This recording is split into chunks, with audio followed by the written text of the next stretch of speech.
Certainly, my name is Kevin O'Hara, and I'm a designer on The Agency by Sony Online Entertainment. So first and foremost, The Agency is about being a shooter. We're an action shooter. We want to make sure that your skill with a gun is more important than any die roll or turn-based action.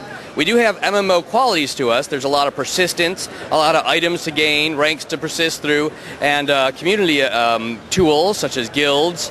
But we really, first and foremost, really want to have that good shooter experience.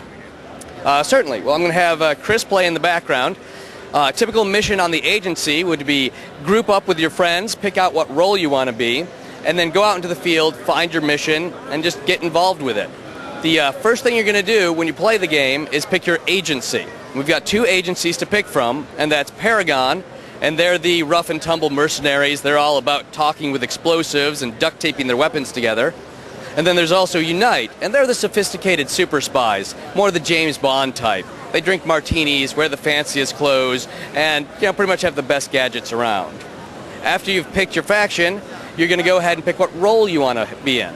And in our mission system, you are what you wear. So if you want to be a stealth guy one mission, you can put on that outfit and you get those skills and those weapons, or you can switch between combat and support. Chris is going to go ahead and pick one of them to go in as. Certainly.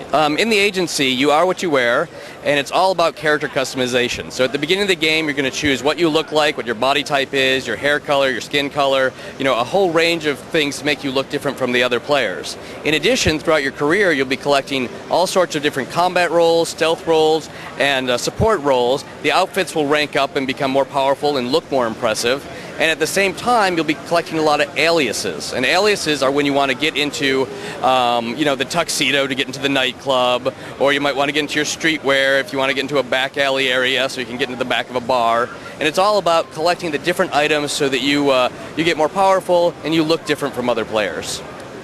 I think all of us have had a long desire to make a super spy game. We've loved James Bond, we've loved the Bourne Supremacy, we really love things like Austin Powers and Maxwell Smart. I don't think we're going that comical, but we do want to have a good amount of humor in the game as well.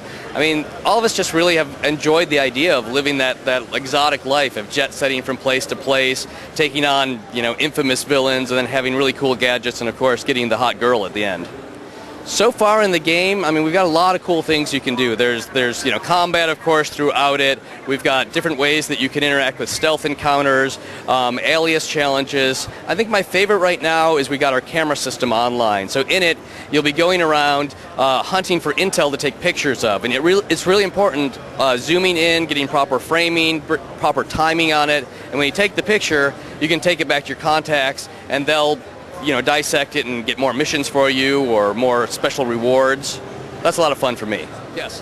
So our operative system, they are what we call living loot. So you'll collect people throughout the game to work for your own agency. You'll still be part of Paragon or Unite, but you get people who work for you. So like Chloe in 24 or Q in James Bond. They're the ones that will send you on missions or be able to give you special skills or even make stuff for you offline. So if you get the schematics for, say, the Platinum gun, you'll take it to your personal, scientists who are working for you, and they'll start constructing it. And perhaps in real time, a week later, they'll send you a message saying, hey, your gun's done, come back into the agency and you can pick it up.